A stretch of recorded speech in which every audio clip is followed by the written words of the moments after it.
Hello and welcome to the Inside Stylist podcast, where we talk all about interiors with interviews with interior stylists, writers and the big names in interiors, from brands and PRs to artists and designers. I also catch up with industry experts in the know and get them to share all their knowledge and advice. There's so much to talk about. I'm your host, Emma Morton-Turner, an interior stylist and a writer with a ton of experience. I set up InsideStylist.com so I could share all that interiors love with you. So don't forget to head on over to the website for not only the show notes from today's episode, but for links to interior stylists, writers and assistants profiles, and a ton of inspiration. But for now, enjoy the show. Hello and welcome to the Inside Stylist podcast, which has now, this episode, been recorded about 4 million times. I am just not getting my words out today, so I'm going to just guarantee you that this is going to be a very short episode. I'm really easing into January. I have not got a podcast out till we're in the second week of January already. I hardly got any out in December because everything just got too crazy. And today's episode is about the Inside Stylist Success Planner, but it's kind of like a bit of a life lesson really, for myself and from what other people have been telling me. So the planner was aimed always at getting my thoughts out of my head. And when I produce something for other people, it's nearly always a need I have seen that I wish I had a planner that spoke to me and just literally gave me the opportunity to put all my thoughts, all my dreams, everything out of my head and onto a piece of paper. And that is what I have produced, and it's been massively beneficial to me, but it's also been quite an interesting journey. I did the planner last year, so this is obviously the second time Inside Stylist has shared it, but I'm reviewing what I did last year in the planner as well as the one I've done this year, and it's really interesting to see if I'm still struggling with the same problems, if I have the same goals, there are quite a few, what my big things are. And there's like a name of a word of the year that really helps you. And there's lots of different elements that help you. But from talking to people, what I've found is that not everybody wants to have these really big goals set up ahead of them at the beginning of January. They want to ease in gently. They want to not have to go and plan their whole year the first day the kids go back to school or the first day the office opens. And I completely get that.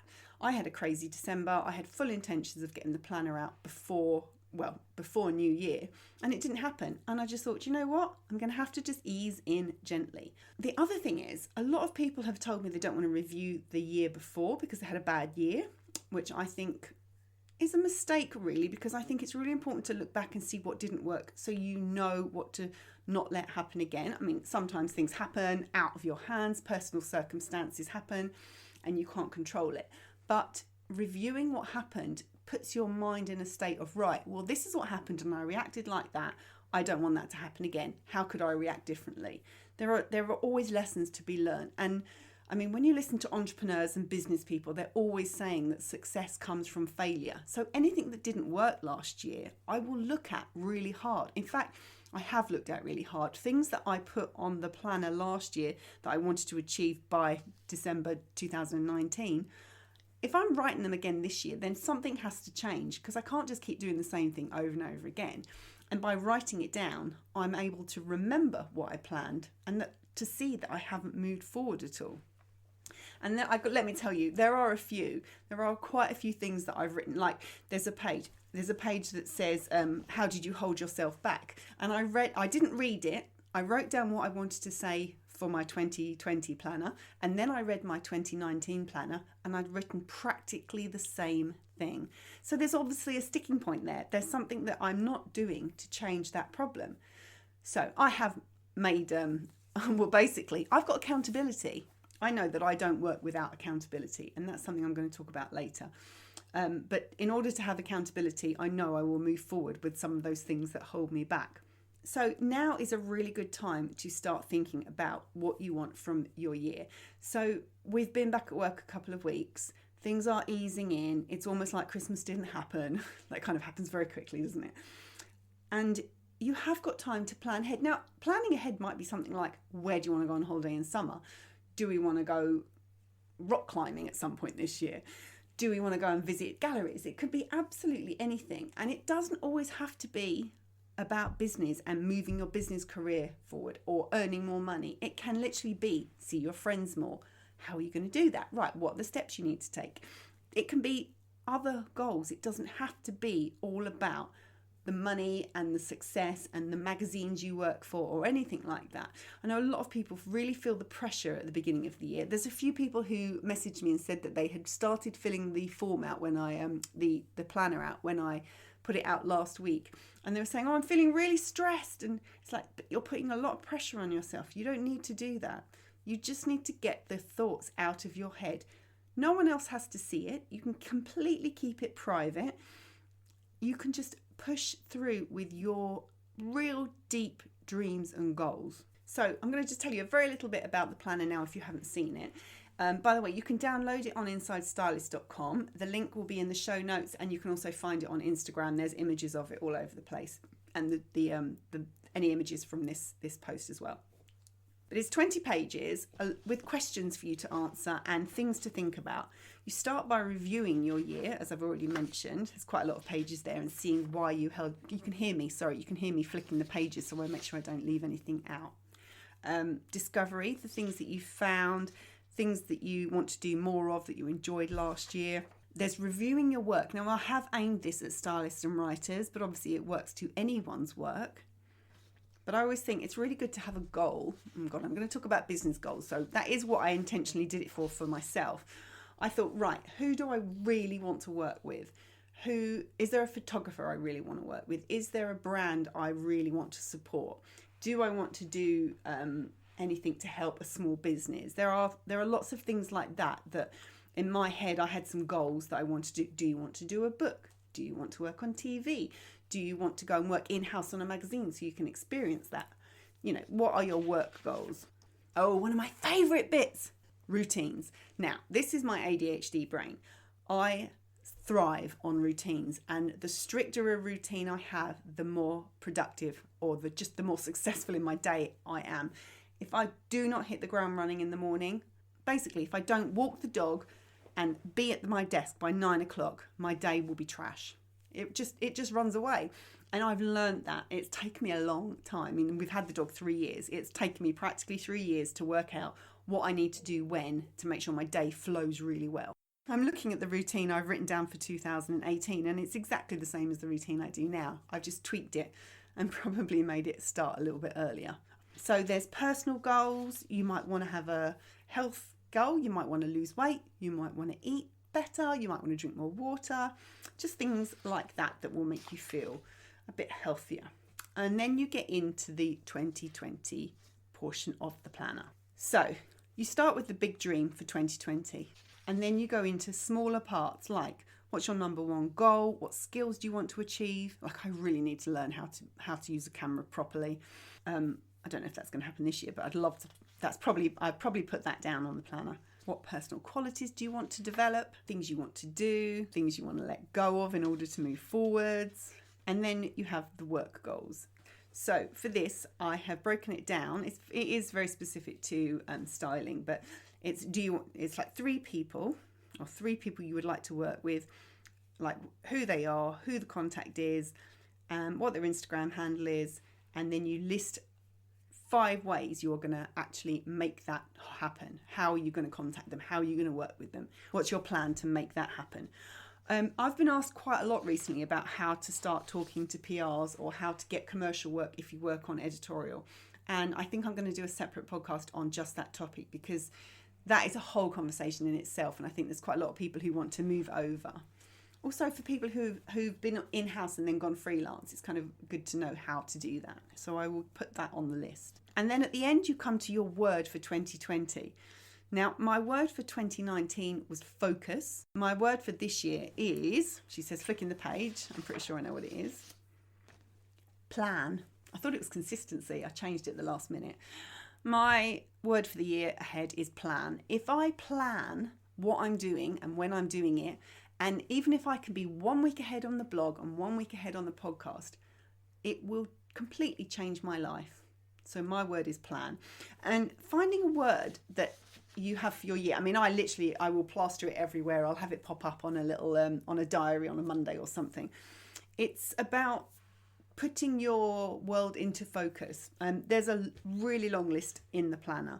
So it might be joy, it might be mindfulness, you might want adventure, you might want to be organised, you might want to be on time. So, or timely maybe the word should be.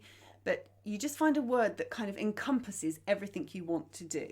And then on the very last page, you say, you have like a summary. So what your word of the year is, your biggest personal goal, your biggest work goal, financial goal, because I do think you need to give a nod to it. You need to open the universe up to bring that money in, and health goal. And then you put the date. And that is it. It's not, it does take a while, because it's not even that it takes a long time because it's 20 pages. It's because you really need to think about what you want. You just kind of dwell quite a lot, and you think back to things you've done and that sort of thing. I was trying to think of what the highlights for my 2019 were. So the YouTubers we took, so I took my daughters to see YouTubers in 2018, and that was my highlight of the year that I put on the planner last year. And then this year I was trying to think what my highlight was, and I just couldn't think of anything.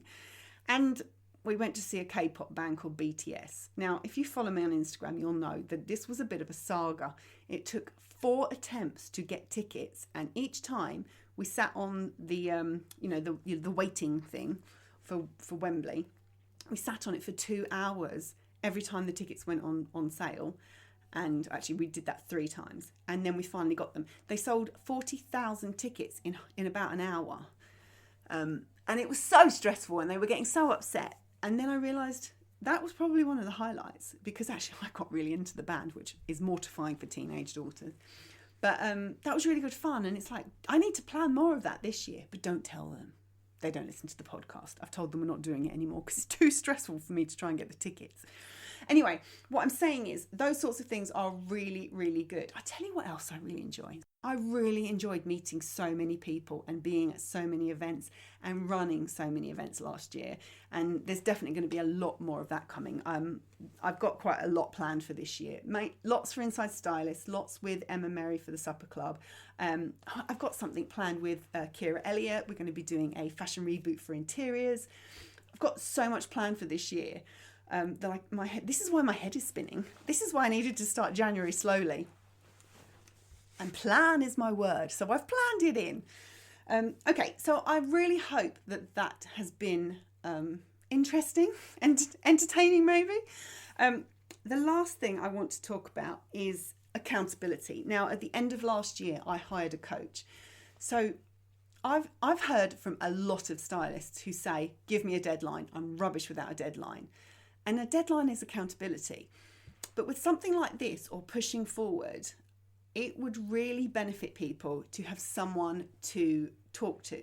Now, I have done accountability a number of times in a number of different ways, and one-to-one is the best way to do it, 100%. Now, I've hired a coach because I want someone who understands how business works, because I want Inside Stylists to really rock it this year. I want it to be the best resource ever. And listen, I'm being as honest as I can be here. I'm really putting all my cards on the table. I really struggle with putting myself out there for Inside Stylists. I really don't enjoy doing that. I don't want to be the person at the front of the brand, which is stupid because I am the person at the front of the brand. But I need to do that in order to help people and to be of use and to be of service and to have the directory of dreams that I am working on. So that is what my coach is about. My coach is about making sure I can give more to my members. So I've already started, because anyone who is a member got an email with the planner on before everybody else, and they got a wall planner, which I hope people have had printed off, because it's so cool. I love it. But anyway, I'm completely going off topic. What I'm trying to say is that I have got a coach in order to be 120% accountable. And within Inside Stylists, I would like to set up some accountability. So I'm going to do, next week's podcast is going to be about accountability and how to run an accountability group. But if you can think of someone who you could pair up with and basically on a very similar level to you. So if you're an interiors assistant and you're about to go freelance, if you can find someone else who's in that same position you can then talk every week, and I'm not going to talk too much about this now because this is for next week's episode, but you can find someone who can be accountable to you, but you can also both do the planner and talk through anything that you're comfortable talking about to kind of set the stone for what you want your 2020 to be all about. So that's what I'm trying to get to. So I think that once you've got the planner and you've filled it out, if you get yourself an accountability partner to talk through it, because I've done that in the past and it's been massively beneficial. And then moving through the year, it's very easy to do a planner in January and then not look at it again until December. And that's what I want to stop happening. I want people to get so much out of this planner. I want it to be a real starting point for thinking about where you want to go and what you want to do, whether that's business, health, personal. So I'm going to stop before I waffle on anymore and have to start all over again. Go and get the planner, download it, have a look. I really hope it makes you feel ready for the year and happy. If it stresses you out, then don't do it. Please don't do it. But if you have any questions, let me know, ask me, I will answer and give as much help as I possibly can. And if you have any suggestions or any feedback, I'm open to hearing anything that would improve your experience. And also, I only know it from my point of view and the people who I've spoken to. I haven't spoken to hundreds. I've spoken to many, but the more people who give me feedback, the better it is for improving it for next year. But anyway, more on accountability next week. Get the planner on the website. That's it.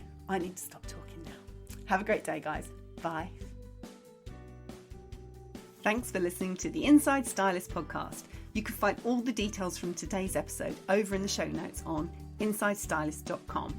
If you enjoyed the show, I'd love it if you would head on over to iTunes and rate and review it. It's the best way to help other people find the show, and I'd really appreciate it. Until next time, bye for now.